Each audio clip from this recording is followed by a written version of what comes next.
of the Georgia Peanut Commission and serves as chair of the research committee. He and Michelle have 3 children and 1 grandchild. The title of his talk is Probable, Possible, and Unlikely: What Will Farms Look Like in 2069? Please welcome Donald Chase.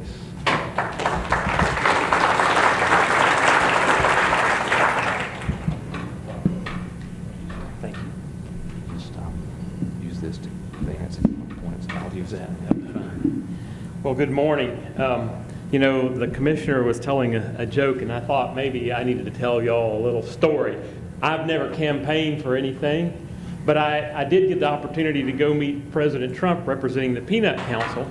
But the most famous president in the peanut world is President Carter. So I was at the Plains Peanut Festival, and the Peanut Festival, they have the parade, and the president's above on a balcony, and you go out on the balcony and you watch the parade. You get to visit with President Carter and Miss Rosalind.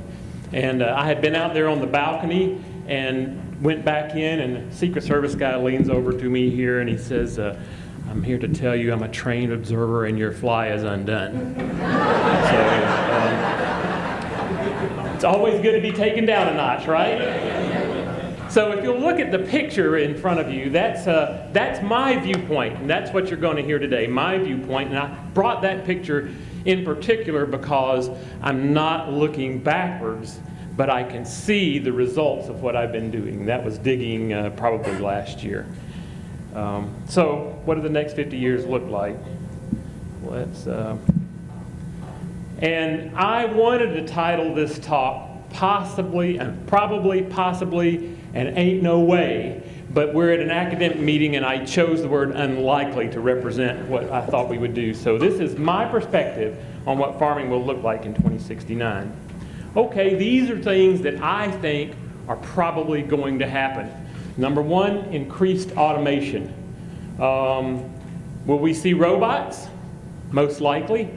In fact, at the Georgia Peanut Commission, we're working on a project with the College of Ag and the College of Engineering at University of Georgia. In fact, we have one of our College of Engineering interns here with us today. And we're wanting to push that idea of perhaps getting a place where we will not put human hands in the field at all and do a rotation, not just single crop peanuts, but a rotation.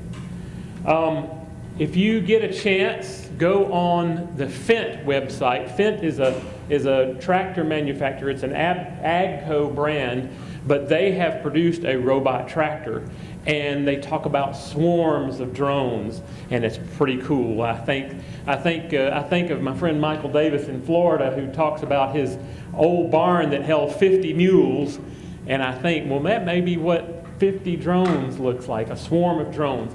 One of those things, I think we're already seeing innovations in irrigation. Smart sensor arrays is something that we've been talking about and now are moving into the field, and they have a reliability problem, but we're going to work through that, I'm sure. So there are a number of things I think that we'll see. The things that are driving this are labor cost and the availability of farm laborers. And in fact, most of our farming has always been a multi-generational prospect, and most of our children, as we educate them, move out. And so I think the robots are a natural fit, and some type of automation. The other thing I think that we're going to see, and we're already seeing now, is plant innovation. We met the other day with the PGI initiative, and we're looking at phase 2. And we talked about a lot of different aspects of what the Peanut Research Foundation was looking into as far as maybe 4 priorities. But I think it's important for all of us here to recognize is the possibilities are not limited to those 4 priorities that the Peanut Research Foundation is purporting. We need scientists to look, who just say, what are the possibilities here? So I think I'm confident that there will be plant innovations.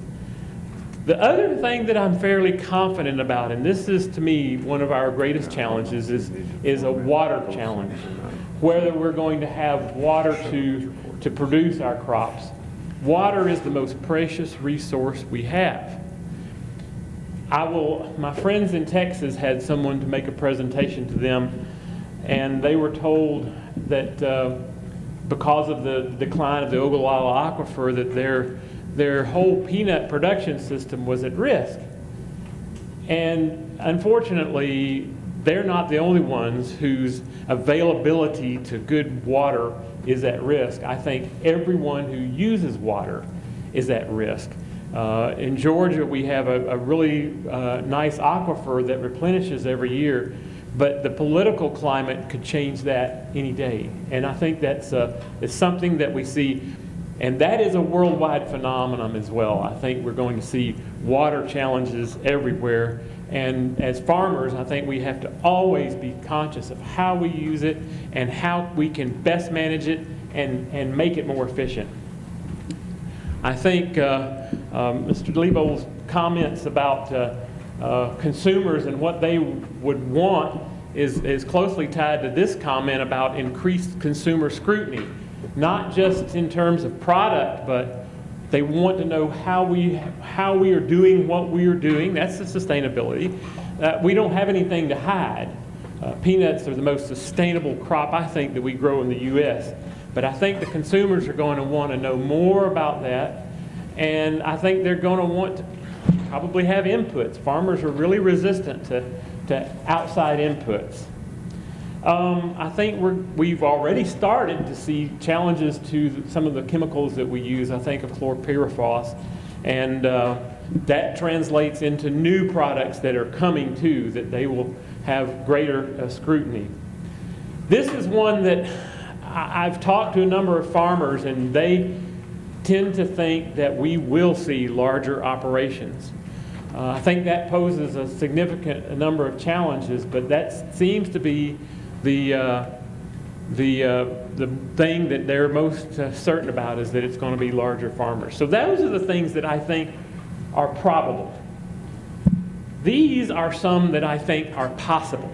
I'm not saying good or bad, but I think these are possible. Designer peanuts and identity preserved. Now, Carl with the Shellers may differ with me on this, but I think there were a real opportunity, both in terms of what the grower might like to plant. Case in point being Georgia 09B, some growers have been able to make comparable yields to Georgia 06G with a high oleic Georgia 09B. And I think there are places where certain varieties fit better than others, and I think that's part of it. The other thing is, who knows what we might need. If Smucker's wants a peanut with this trait that is good for their consumers, I think that there's an opportunity as farmers to produce that for them. Whether or not the Shellers would like to deal with that or not, I'm not sure. GMO peanuts.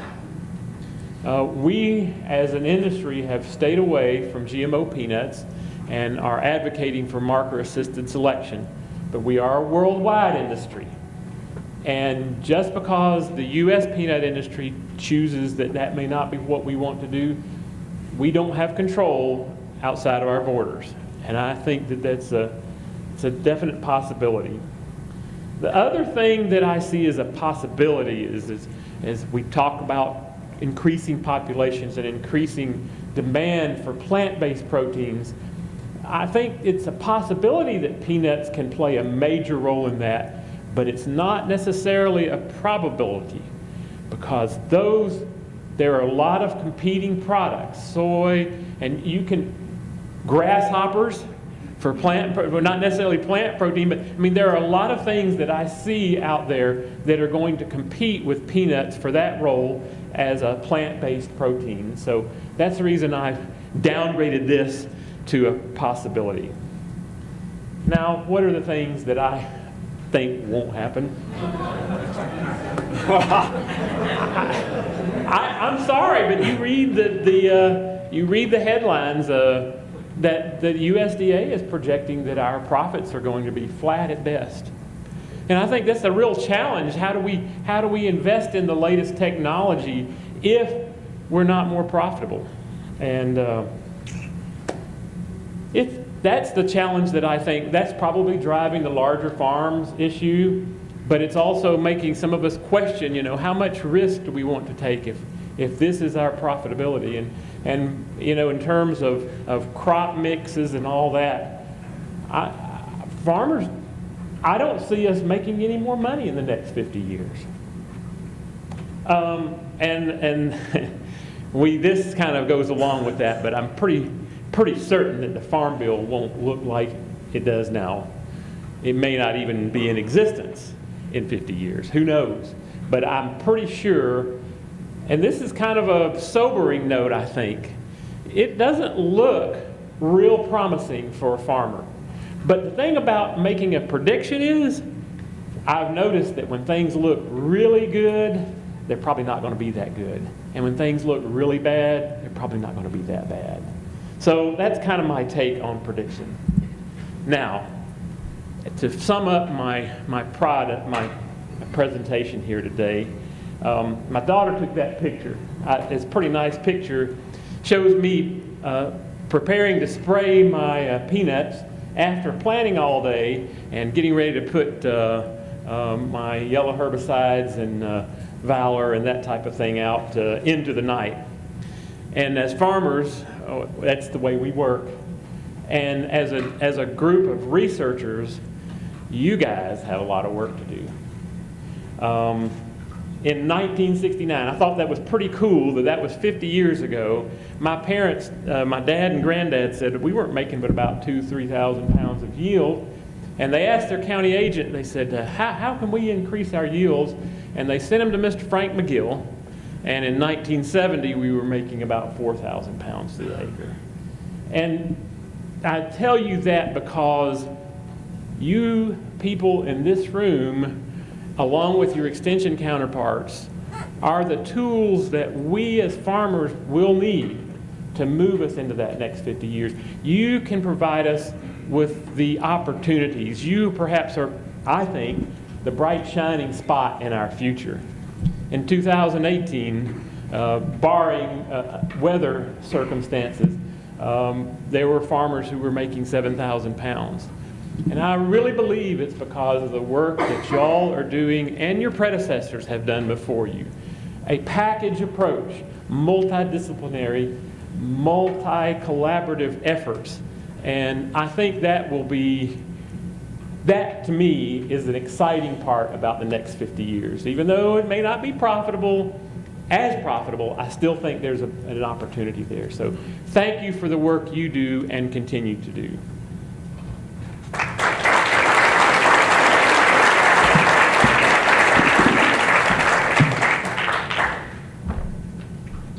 Thank you, Donald, very much. I'm going to ask you, so be ready. What's your prediction for yield in 2069? We won't hold you to it, but it'll be a fun exercise. Our next speaker represents the peanut shelling industry. Mr. Carl Zimmer has served as president and CEO of Premium Peanuts since July 2015. Formed in the fall of 2014 and located in Douglas, Georgia, Premium Peanut is a grower-owned peanut sheller, which in early 2016 completed construction of a $50 million state-of-the-art shelling facility, which is the largest in the world, with a capacity of over 300,000 tons annually.